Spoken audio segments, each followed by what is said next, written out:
Hi, good morning to all. आपके अपने YouTube channel देवनिक study में आपका स्वागत है।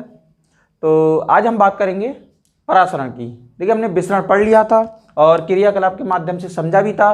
तो यहाँ पर भी हम क्या करेंगे, क्रियाकलाप करेंगे, एक्टिविटी के द्वारा समझेंगे। और एक्टिविटी आपको मज़ा भी आएगा एक्टिविटी में।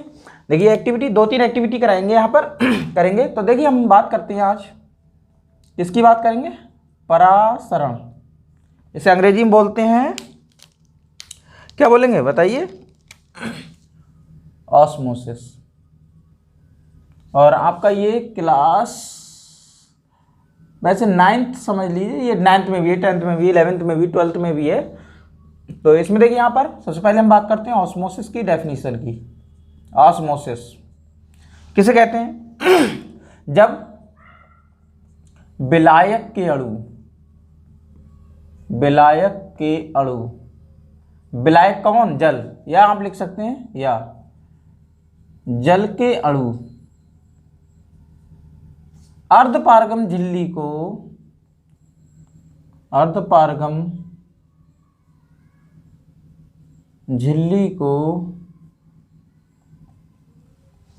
अधिक सांद्रता से कम सांद्रता की ओर, अर्धपारगम झिल्ली को पार करके अधिक सांद्रता से कम सांद्रता की ओर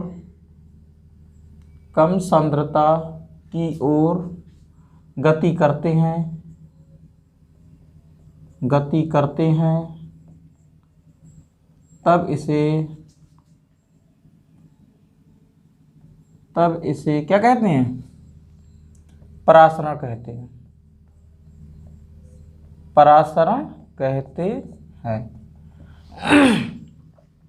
देखिए, यहाँ पर क्या है, जब विलायक के अणु या जल के अणु अर्धपारगम झिल्ली को पार करके अधिक सांद्रता से कम सांद्रता की ओर गति करते हैं तब इसे क्या कहते हैं? परासरण कहते हैं। तब इस क्रिया को परासरण कहते हैं।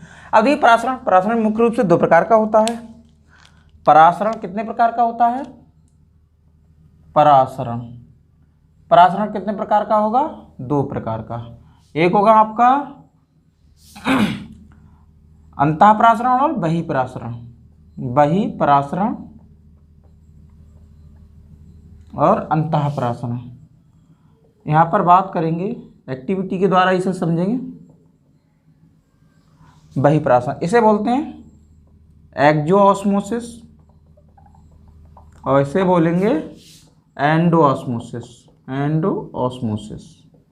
कठिन नहीं है, समझ में आ जाएगा अभी। देखिए चलिए देखिए, एक्सो मीन्स होता है बाहर निकलना, किसका? जल का। एंडो मीन्स अंदर घुसना, किसका? जल का। अंदर घुसेगा क्या चीज? जल, पानी। अंदर क्या घुसेगा? पानी। और यहां पर क्या होगा? बाहर निकलेगा पानी। बस हो गया कॉन्सेप्ट क्लियर।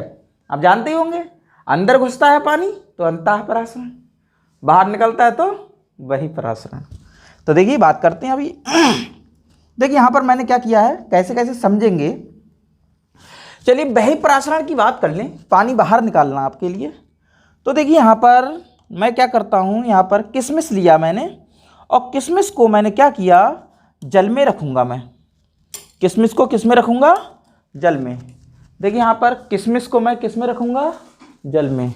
जरा मैं किशमिश लेता हूँ, थोड़ा सा किशमिश। अब देखिए, यहाँ पर किशमिश मैं ले रहा हूँ। अब देखिए, किशमिश को अभी फट जाओ भाई पन्नी। चलिए, किशमिश आ गया। ये देख रहे हैं आप किशमिश, मीठी भी है। किशमिश को आप किस में डालेंगे? ठीक, किशमिश ले लिया मैंने। और क्या लिया? अंगूर। चलिए, ये मैंने ले लिया अंगूर। समझ गए? देखिए, अब आपको बस याद रखना है इसमें। देखिए, किशमिश को क्या करें? देखिए, अंगूर है, अंगूर को अगर मैं क्या करूं, चीनी में, देखिए यहाँ पर चीनी है, शुगर विलयन है, ये देखिए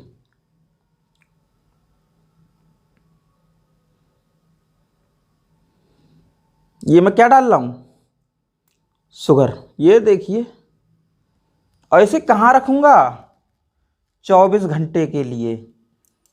24 घंटे के लिए इसे कहाँ रख दूंगा, इस तरीके से। अब देखिए इसमें होगा क्या, पहले इसी को समझ लीजिए। चलिए देखिए, बाहर बाहर क्या है, सांद्र विलयन। क्या है, चीनी का सांद्र विलयन। सांद्रता बहुत अधिक है, किसकी, चीनी की, ना कि ओ, गिर गया।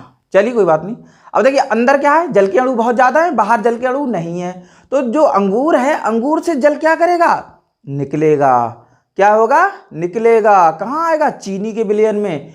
और देखिए इसका जो छिलका है, ये आपका अर्धपारगम झिल्ली की तरह काम करेगा। ये किसकी तरह काम करेगा, अर्धपारगम झिल्ली की तरह। और यहां से क्या होगा, देखिए इसी में जल के अणु क्या होंगे, बाहर निकलेंगे।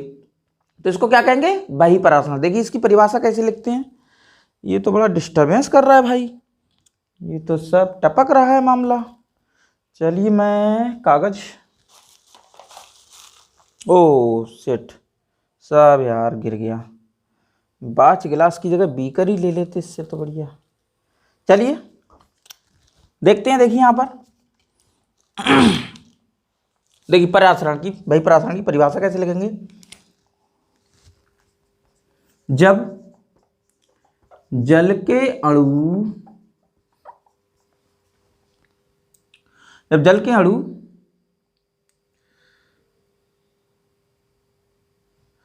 कोशिका से बाहर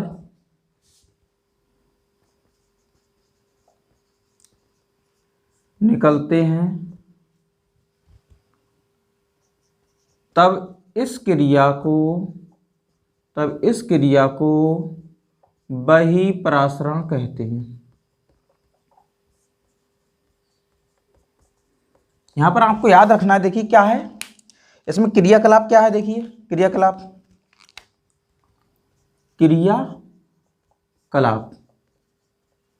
क्रियाकलाप में कितनी चीजें होती हैं, 5 चीजें। 5 चीजें कौन कौन सी होंगी, चलिए लिख देते हैं। सबसे पहले उद्देश्य क्या है, अंगूर के द्वारा बहिःपरासरण का या बहिःपरासरण का प्रदर्शन करना। इसका बाद आपका आ जाता है उद्देश्य के बाद आपको पता होगा क्या है, उपकरण आते हैं। अब उपकरण में देखिए ऑपरेटर क्या क्या चीज चाहिए आपको। उपकरण में आपको क्या क्या चाहिए, एक तो अंगूर चाहिए, और चीनी का सांद्र विलयन, और आपको क्या चाहिए भाई, बाच गिलास, या बीकर लिख दीजिए, बाच गिलास थोड़ा गड़बड़ कर रहा है बीकर आदि। ठीक है। अब देखिए अंगूर आपने लिया है। अब विधि आप क्या लिखेंगे, विधि का मतलब क्या, बहुत सरल है बेटा। विधि में क्या करते हैं, सर्वप्रथम अंगूर को चीनी के विलयन में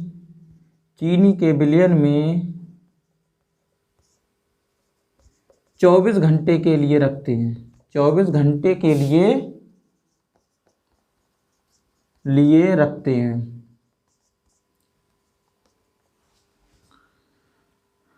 चौबीस घंटे के बाद जब देखते हैं अंगूर किशमिश में बदल जाते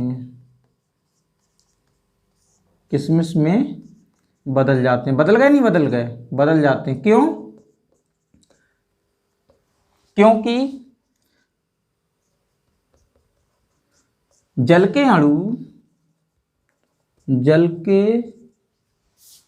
अणु अंगूर से निकलकर चीनी के विलयन में आ जाते हैं। आया नहीं आया समझ में। निष्कर्ष, निष्कर्ष यही निकला, क्या निकला कि इसमें क्या हुई है, कौन सी क्रिया हुई है। इस क्रियाकलाप से निष्कर्ष निकलता है, इस क्रियाकलाप से निष्कर्ष निकलता है कि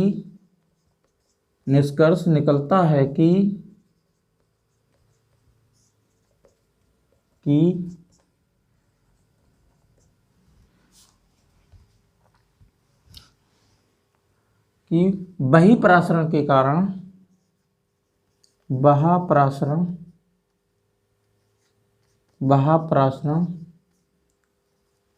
की क्रिया द्वारा अंगूर किशमिश में बदल गया,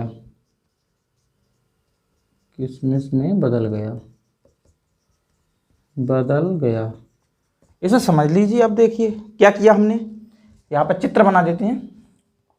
सबसे पहले हमने क्या किया था, अंगूर लिए, ठीक है। अंगूर में क्या किया, देखिए यहाँ पर मैं अंगूर ले रहा हूँ, ये इस तरीके से मैंने अंगूर ले लिए। ये अंगूर को किस में रखा था मैंने, सांद्र विलयन, चीनी के सांद्र विलयन में रखा है। देखिए इस तरीके से चीनी के सांद्र विलयन में मैंने रख दिया इसे। अब चीनी के जब सांद्र विलयन, अब देखिए अंदर क्या है, अंदर जल के अणु बहुत ज़्यादा हैं, है नहीं है, अंदर क्या है, H2O की सांद्रता बढ़ी हुई है, H2O इंक्रीज। और बाहर क्या है, जल है क्या, नहीं है, जल की सांद्रता क्या है, H2O डिक्रीज, H2O बहुत कम है, यहाँ पर सांद्रता अधिक और यहाँ पर सांद्रता कम। और जब सांद्रता क्या है, कम है, तो देखेंगे आप जल के अणु क्या होंगे, बाहर निकलेंगे। यहाँ से क्या होगा, जल के अणु बाहर आएंगे। अब जल के अणु जब बाहर आएंगे तो इससे क्या हो जाएगा, ये क्या हो जाएगा, अंगूर किस में बदल जाएगा, ये क्या होगा, H2O H2O H2O, इसलिए H2O क्या है, बाहर आ रहा है। अब इस तरीके आप देखेंगे तो यहाँ पर इसकी संरचना कैसी हो जाएगी, इसकी संरचना आप देखेंगे ये बाच गिलास में ये सारी की सारी क्या हो जाएंगी, किशमिश में बदल जाएंगी। ये ऐसा क्यों हुआ, क्योंकि जल के अणु क्या हुए, बाहर निकल आए। ये क्या हुआ, बहिःप्रासरण। ये कौन सा क्रिया हो गया, बहिःप्रासरण। क्यों, क्योंकि ये क्या है, जो छिलका है, छिलका किसकी तरह काम करेगा, अर्धपारगम झिल्ली की तरह। ये किसकी तरह काम करेगा, अर्धपारगम झिल्ली की तरह, अर्धपारगम झिल्ली। देखिए इसको कहते हैं SPM, सेमी परमिएबल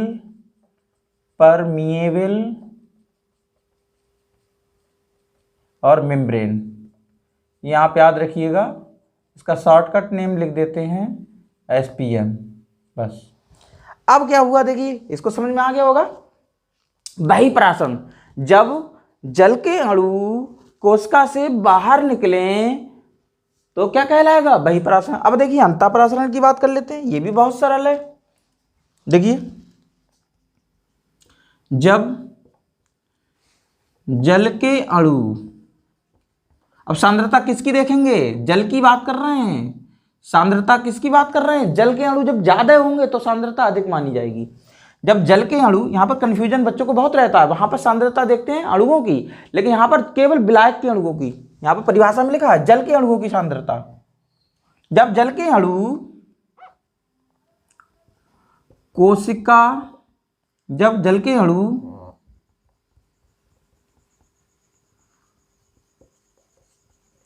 अधिक सांद्रता से कोशिका में प्रवेश करने लगते हैं,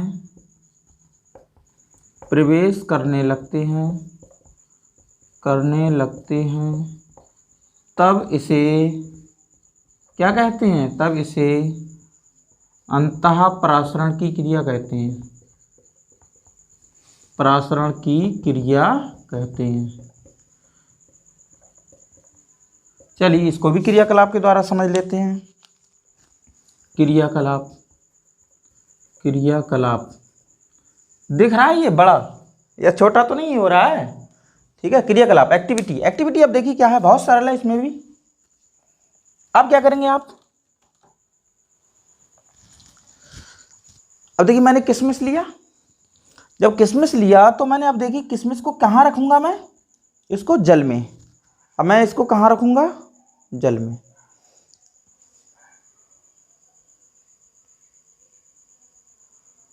अब देखिए जल में मैंने रख दिया, कब तक रखूँगा बताइए, 24 घंटे तक छोड़ूंगा। अब क्या होगा, जल क्या होगा, अंदर घुसेगा। जल क्या होगा, अंदर घुसेगा। घुसेगा नहीं घुसेगा, अरे भैया चीनी का विलयन कहाँ है, अंदर है, ज़्यादा है, सांद्र है, मतलब क्या है। लेकिन आप देखिए सांद्रता किसकी देखेंगे, मैं बोल रहा हूँ एक बार नहीं, आपको कन्फ्यूजन रहता है इसमें परासरण और विसरण में। यहाँ पर सांद्रता देखना जल के अणुओं की। जल के अणु बताइए कहाँ ज़्यादा हैं, किशमिश में अंदर ज़्यादा हैं या बाहर ज़्यादा हैं। जल के अणु की सांद्रता देखिए, बस विलायक को देखना है, केवल जल को देखना है और भूल जाइए। अब देखिए जल के अणुओं की सांद्रता क्या है, बहुत ज़्यादा है, कहाँ, बाहर। अब जल के अणु कहाँ अंदर कहाँ जाएंगे, चीनी में प्रवेश करेंगे। जो अर्धपारगम झिल्ली होती है उसकी एक क्वालिटी होती है, वो जल के अणुओं को तो जाने देती है और किसी को नहीं जाने देगी। आप सोचो चीनी को बाहर निकाल दें, चीनी नहीं निकलेगी, केवल जल ही, पानी ही अंदर घुसता है और पानी ही बाहर निकलता है। केवल इसी को क्या करती है, जैसे आपने देखा होगा झिल्लियाँ होती हैं या अर्धपारगम झिल्ली होती है, कई प्रकार की होती हैं। तो अपारगम झिल्ली जो किसी को अंदर नहीं जाने देती है, और बात करें पारगम झिल्ली जो सभी को जाने देती है। अर्धपारगम झिल्ली, अर्धपारगम का मतलब केवल कुछ लोगों को जाने देती है, जल के अणुओं को जाने देगी। तो जैसे आपने देखा होगा गेटों पर जो चौकीदार बैठे रहते हैं, ऐसे थोड़ी ना है आपको एंट्री मिल जाएगी हर एक को। क्या पता तुम डेंजर इंसान हो, क्या पता तुम किस उद्देश्य से हो, किसी को कत्ल कर दो, तो क्या है वो, क्या है एक तरीके चौकीदार जो गेट पे लगे रहते हैं, सिक्योरिटी गार्ड लगे रहते हैं, वो क्या करते हैं, वो सबको परमिशन नहीं देते हैं। इसी तरीके से यहाँ पर अर्धपारगम झिल्ली है। अब देखिए इसको आप देखेंगे तो ये कैसे हो जाएंगे, ये देखिए, ये मैं आपको दिखा रहा हूँ, ये देखिए ये जल में फूलकर ऐसी हो जाएगी।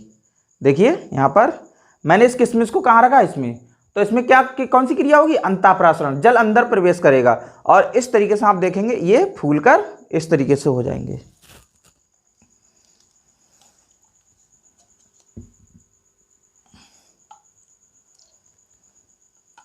या ऐसे समझ लीजिएगा, देखिए किशमिश को रखा और ये अंगूर बन गए, फूल गए, ये बस इतना ही आपको याद रखना है। अब देखिए चित्र के माध्यम से समझ लीजिएगा, चित्र के माध्यम से देखिए क्या क्या हो रहा है। चलिए हमने क्या किया, बात गिलास लिया, क्या डाला भैया इसमें, किशमिश डाली, किशमिश डाल दी, और ये किशमिश देखिए मैं डाल रहा हूँ इस तरीके से। ये अब किशमिश किस में डाली है ये बताइएगा जरा, किस में डालेंगे आप, पानी में, जल में। क्या है, किशमिश, और ये क्या है, जल। सांद्रता किसकी देखेंगे, जल की, जल देखते हैं बस, इसमें जल की सांद्रता देखिए, जल बहुत ज़्यादा अधिक सांद्रता है। यहाँ पर जल की सांद्रता क्या है, इसमें जल की सांद्रता है ही नहीं, बहुत कम है, बहुत कम है। तो यहाँ पर देखिए क्या होगा, यहाँ पर जो जल के अणु हैं वो क्या करेंगे, अंतःप्रसरण की क्रिया द्वारा इसमें जल क्या करेगा, अंदर प्रवेश करेगा। अब देखिए जल इसमें क्या होगा, ऐसे करके इसमें H2O एंटर करेगा, H2O एंटर करेगा, ये घुसेगा इसमें जल, पानी घुसेगा भाई, पानी घुस गया। ये देखिए जब पानी घुसेगा तो फूलेगा नहीं फूलेगा भाई, हैं, जब पानी घुसेगा तो फूलेगा, फूल जाता है, आप देखेंगे पानी घुसेगा तो इसमें फूलेगा, ये अंगूर का रूप ले लेगा। अब देखिए यहाँ पर फिर से ये क्या बन गए, अंगूर बन गए।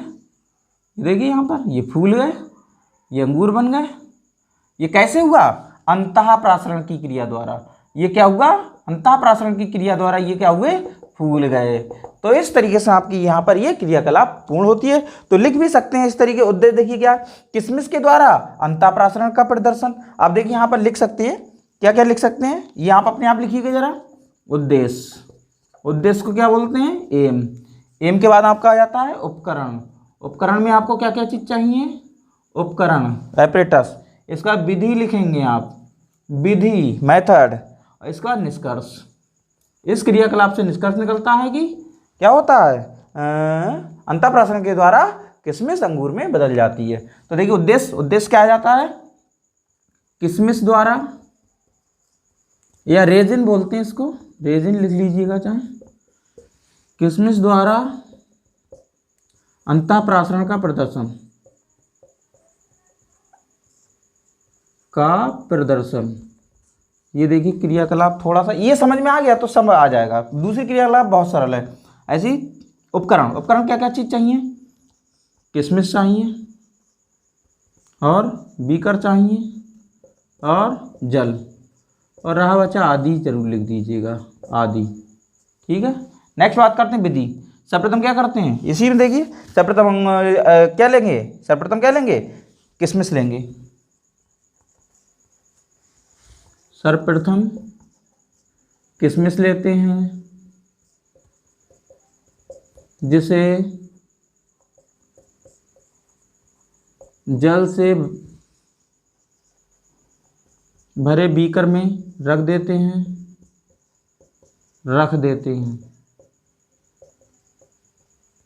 24 घंटे के लिए। अगर गर्म कर देंगे तो जल्दी, खीर में देखिए आप किशमिश डालते हैं एकदम फूल जाती है, तो गर्म करने पर तो ये क्रिया तेज हो जाती है। 24 घंटे के लिए। अब 24 घंटे के बाद देखते हैं कि किशमिश फूलकर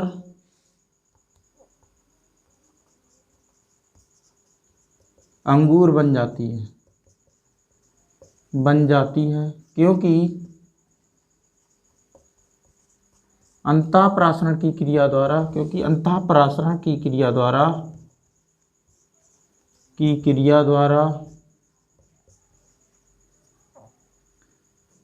द्वारा जल किशमिश में प्रवेश कर जाता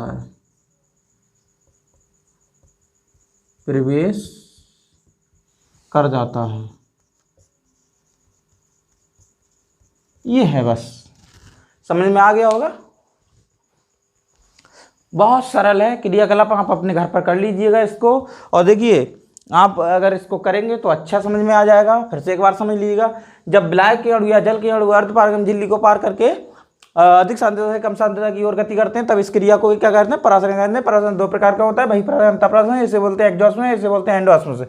एक्सॉस्मोसिस मतलब बही, बाहर निकलना पानी, एंडो अंदर घुसना पानी, तो पानी अंदर घुसेगा। वास्तव में देखिए किस तरीके से होता है, तो यहाँ पर देखिए बहिःपरासरण, इसे चित्र को समझ लीजिएगा। यहाँ पर चित्र में क्या समझना है, बहिःपरासरण, थोड़ा सा माइंड लगाइएगा। बहिःपरासरण बाहर निकालना पानी, तो क्या है, अंगूर को कहाँ रखना है, चीनी में, शुगर विलेन में। तो यहाँ पर क्या होगा, जो अंदर जो क्या है, जल है, जल की मात्रा क्या होगी, जो जैसे रसगुल्ला होता है, जलेबी बनती है, बिल्कुल इतना ही सांद्र चीनी का विलेन होना चाहिए। तो आप देखेंगे वो क्या है, जल के अणु बाहर निकल आएंगे। क्यों, क्योंकि यहाँ क्या है, यहाँ पर क्या होगा, यहाँ पर जो जल के अणु है उनकी सांद्रता अधिक है, और चीनी में क्या है, जल के अणुओं की सांद्रता है ही नहीं, बहुत कम मात्रा है। तो क्या होगा, केवल जल के अणु क्या होंगे, अर्धपारगम्य झिल्ली, जो छिलका है, जो पील है, पील ऑफ द, पील भी बोल सकते हैं, यहाँ पर रेजिन का जो छिलका है किशमिश का, उसको पार करके कहाँ आ जाएंगे, चीनी के विलेन में। तो इस तरीके क्या है, बाहर निकल रहा है पानी। तो इस तरीके देखिए क्वेश्चन भी आते हैं, क्या होता है जब आरबीसी को जल में रखते हैं, क्या होगा जब आरबीसी को चीनी के विलेन में रखेंगे, क्या कारण है। यहाँ कंपटीशन में क्वेश्चन आते हैं कि क्या यदि हम आम को नमक में रखें तो क्या होगा, सिकुड़ेगा, फैलेगा, क्या हो जाएगा, या कोई परिवर्तन नहीं होगा। क्या कारण है कि मुरब्बा को चीनी के विलेन में ही बनाया जाता है, इस तरीके से रखा जाता है। ये सारे क्वेश्चन इसी पर आधारित हैं। तो नेक्स्ट हम बात करते हैं दूसरी क्रियाकलाप की। ये क्रियाकलाप का स्क्रीनशॉट खींच लीजिएगा। नेक्स्ट क्रियाकलाप की बात करते हैं, देखिए स्क्रीनशॉट खींच लीजिएगा।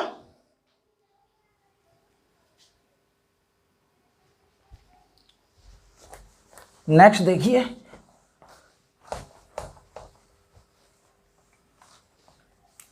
चलिए दूसरी क्रियाकलाप,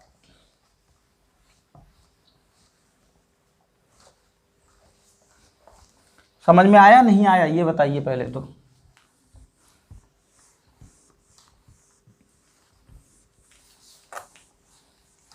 दूसरी क्रियाकलाप देखिए कौन सी,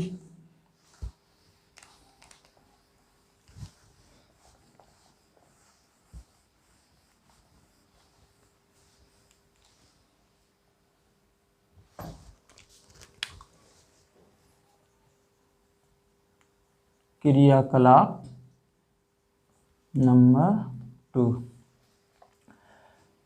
उद्देश्य। चलिए क्रिया आलू के द्वारा परासरण की क्रिया, परासरण की क्रिया का प्रदर्शन।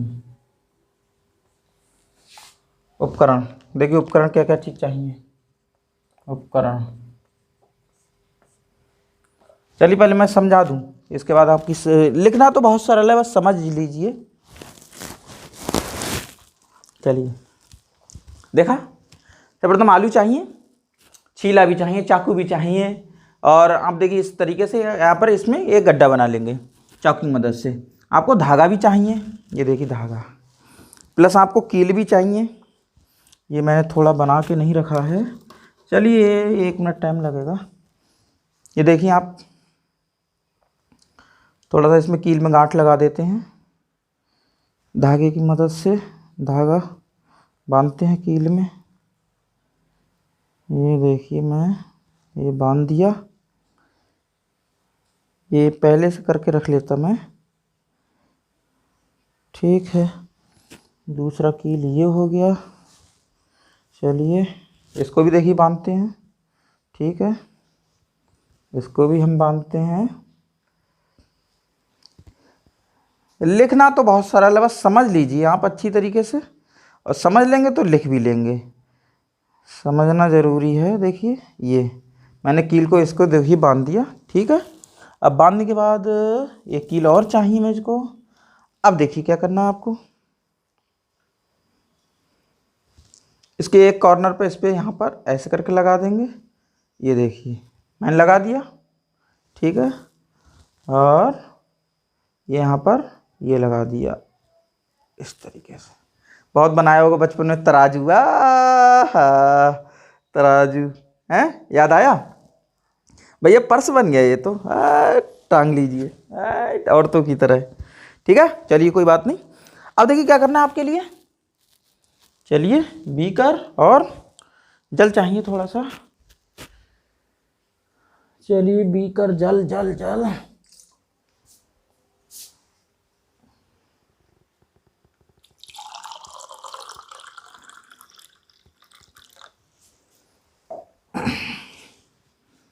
ठीक है। अब देखिए यहाँ पर मैं क्या लाया हूँ, बीकर और जल। अब इसमें क्या करना है आपको, देखिए इसमें आपको चीनी का विलयन भरना है। क्या भरेंगे इसमें, चीनी का विलयन भर सकते हैं, नमक का विलयन भर सकते हैं। देखिए मैं इसमें क्या भर रहा हूँ, चीनी का विलयन, ये इतना भरा, दिख रहा है इतना। मार्क लगा देंगे, इससे मार्क लगाएंगे, देखिए इससे लगाएंगे यहाँ पर, ये बिल्कुल सीधा करके इस तरीके से।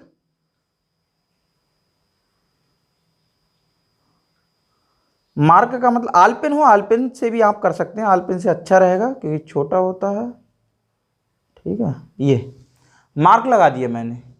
अब इसको कहाँ रखेंगे आप, बीकर में। ये देखिए जल से भरे बीकर में इसे डुबोएंगे इसे, ये इतना पर यहाँ पर इसे ऐसे करके रख देंगे,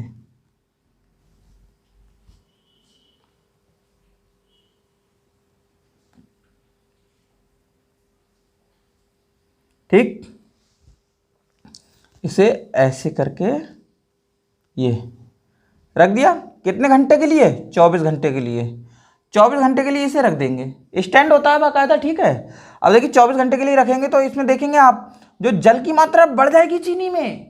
क्यों, क्योंकि जल के अणु कहाँ है, अंतःप्राशन, ये कोशिकाएं हैं, जो आलू की जो कोशिकाएं हैं, ये क्या करेंगी, ये अवशोषित करेंगी जल को। जल क्या करेगा, इनके द्वारा पार करेगा अर्धपारगम झिल्ली को, उससे होते होते होते होते चीनी के विलयन में चला जाएगा। और आप देखेंगे जो आपने जो कील लगाई है, ये भैया ये 24 घंटे बाद देखेंगे ये पूरा भर जाएगा। ये क्या हो जाएगा, ये पूरा भर जाएगा। तो इस तरीके से आप क्या करते हैं, इस प्रयोग को यहाँ पर परासरण का प्रयोग कर सकते हैं। ये देखिए सारा का सारा बहुत सरल है, और आप घर पर भी कर सकते हैं। नमक का चाय पानी वो जल ले लीजिए, उसमें नमक घोल कर इसमें भर सकते हैं। इस तरीके से आप क्या कर सकते हैं, इसको कर सकते हैं। देखिए यहाँ पर हम बात करते हैं, अब इसी को क्या करना है, लिखना है। लिखना बहुत सरल हो जाता है। देखिए कैसे क्या करें, लिखते हैं। चलिए इसको मैं ज़रा थोड़ा सा रख दूँ, वरना ये फैल जाएगा। चलिए ठीक है, ये ऐसे करके मैंने रख दिया है इस समय। ठीक है, अब देखिए क्या है, बहुत सरल है। क्या क्या सरल है भाई, रटना उठना नहीं है, बस क्रियाकलाप के द्वारा समझिएगा इन चीज़ों को। अब क्या करना है आपके लिए, चलिए देखते हैं। देखिए उपकरण क्या क्या चीज़ चाहिए, काले से लिखते हैं। एक आलू, कम चाकू, कम छीला, छिलनी जिसे बोलते हैं, छीला, कम बीकर, कम आलपिन, कम चीनी, कम धागा आदि। आदि में रहा बच्चा, सब हो गया। विधि, विधि भी बहुत सरल है। देखिए विधि बहुत सरल है, कैसे लिखेंगे, जैसे जैसे अभी किया था वैसे वैसे लिख देंगे विधि। चलिए विधि, विधि के बाद यहाँ पर चलिए लिख देते हैं निष्कर्ष और सावधानियाँ। यही 5 चीज़ें होती हैं हर एक एक्टिविटी में, लेकिन एनसीईआरटी में इसके द्वारा ऐसे करके नहीं समझाया जाता है, केवल चित्र दे देता है, वो बता देता है एक एक स्टेप को कैसे कैसे करते हैं, बस उसी तरीके। लेकिन इससे अच्छा याद हो जाता है। विधि देखिए, सर्वप्रथम एक आलू लेते हैं, आलू लेते हैं, आलू को छील लेते हैं, आलू को छीलकर उपकरण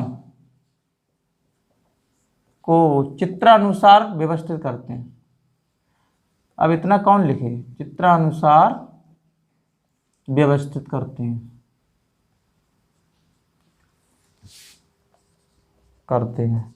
चित्रानुसार का मतलब समझ गए, इस तरीके देखिए कैसे चित्रानुसार, चित्र मैं बना देता हूँ। ये देखिए यहाँ पर, ये आपका ये स्टैंड हो जाएगा, ये स्टैंड हो जाएगा, ये स्टैंड मैंने बना दिया।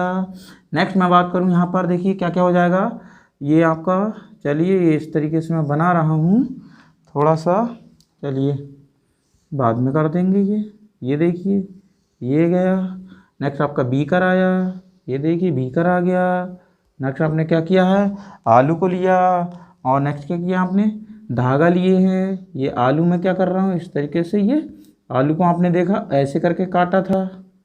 ठीक है, ये आलू, ये यू प्रकार का इसमें क्या किया था, ये किया था। नेक्स्ट हम बात करते हैं, देखिए चलिए आलू ऐसे कैसे भी बना दीजिए। ठीक है, अब इसमें क्या भर लिया था आपने, क्या भरा था भाई, चीनी का विलयन। क्या भरा था, चीनी का विलयन। यहाँ पर चीनी का विलयन भरने के बाद क्या किया था आपने, आलपिन लगा दिया था। यहाँ पर क्या लगा दिया था, आलपिन। आलपिन क्यों लगाया था, मार्क करने के लिए कि इतना जल है इसमें। और यहाँ पर एक इस तरीके कील लिया था, ये कील लिया था, और यहाँ पर इस तरीके धागा से बांध दिया ये, और इसमें जल भर दिया। आप देखेंगे कि जल में क्या होगा, जल इसमें अंदर प्रवेश करेगा। 24 घंटे के बाद आप जब देखेंगे इसको तो क्या होगा, चलिए इस तरीके से भी कर सकते हैं आप। अच्छा लगता है चित्र, और कुछ भी नहीं है। ठीक है, चित्र तो मैं बहुत थोड़ा सा ये लगता है कि हाँ समय ज़्यादा नष्ट हो जाता है, कोई बात नहीं। चलिए नेक्स्ट देखिए, 24 घंटे के बाद आप देखेंगे, आफ्टर 24 आवर्स, 24 घंटे के बाद भैया, 24 घंटे के बाद जब देखेंगे आप तो किसका जल क्या हो जाएगा, या इसका सांद्रता क्या हो जाएगी, यहाँ पर आप देखेंगे बढ़ जाएगा। बढ़ जाएगा नहीं बढ़ जाएगा, क्यों, क्योंकि यहाँ पर क्या है, जल एंटर कर जाएगा, जल एंटर कर जाएगा।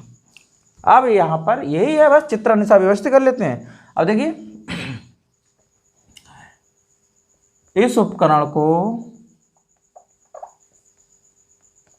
लगभग 24 घंटे के लिए छोड़ते हैं,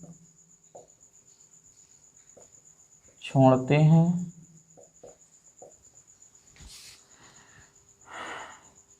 छोड़ते हैं। 24 घंटे के बाद देखते हैं,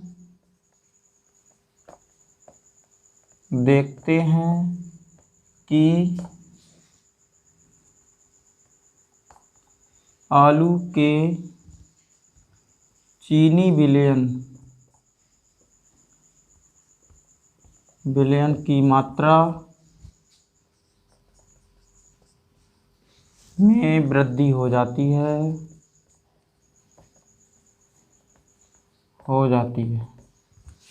क्योंकि चीनी का सांद्र विलयन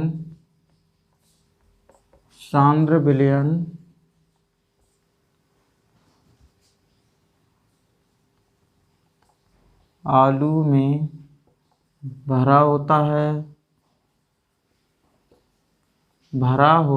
है। जल के अणु, और देखिए यहाँ पर क्या है, ये अर्धपारगम झिल्ली की तरह काम करेंगी कोशिकाएं सब। जल के अणु अधिक सांद्रता से, किसकी सांद्रता, यहाँ पे जल के अणुओं की सांद्रता देखना है केवल। जल के अणु अधिक सांद्रता से कम सांद्रता की ओर गति करते हैं।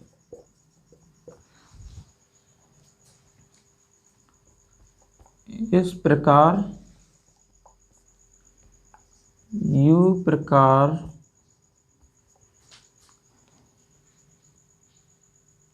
की खांच में विलयन की वृद्धि हो जाती है।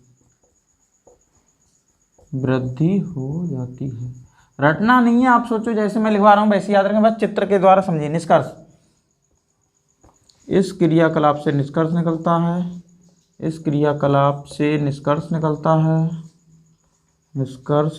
है कि परासरण की क्रिया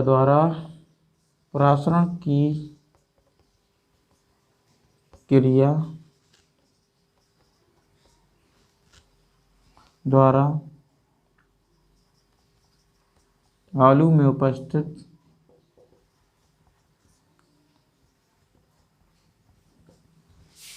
चीनी के विलयन में वृद्धि हो जाती है। सावधानियां क्या है, देखिए सावधानी, एक तो आलपिन मार्क सही करके लगाना चाहिए। निम्न सावधानियां बरतनी चाहिए।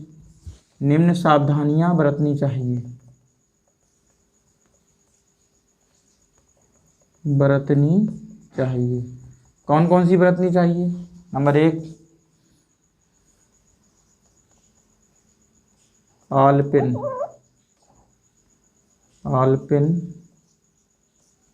मार्क सही से लगाना चाहिए।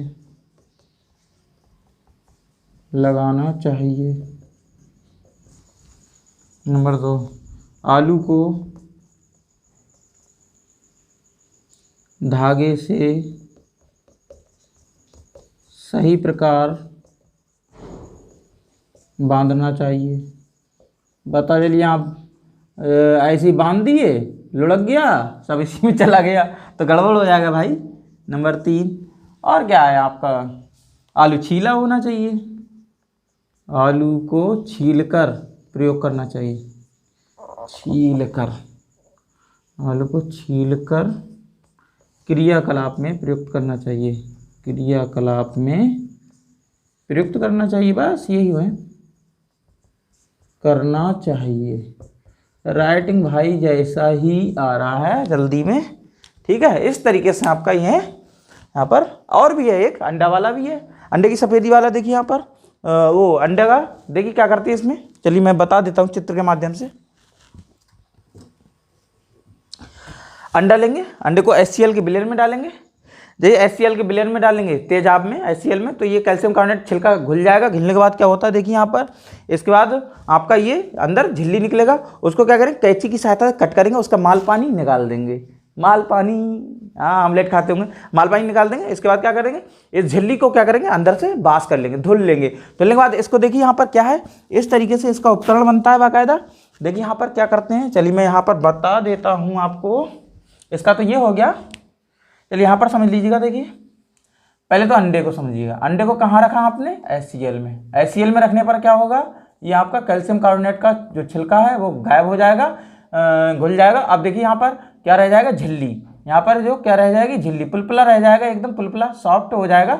अब यहाँ से कट करेंगे, कट करने के बाद यहाँ पर जो माल पानी वो निकाल देंगे। अब क्या है, इस झिल्ली को क्या करेंगे, खाली कर लेंगे। अब देखिए क्या करना है आपके लिए, ये बहुत सरल है। इस तरीके से आप क्या करेंगे, स्टैंड पर इसे कसेंगे। स्टैंड पर देखिए कैसे कसेंगे, एक बीकर ले लेंगे, आप बीकर ले लेंगे इसमें इस तरीके से।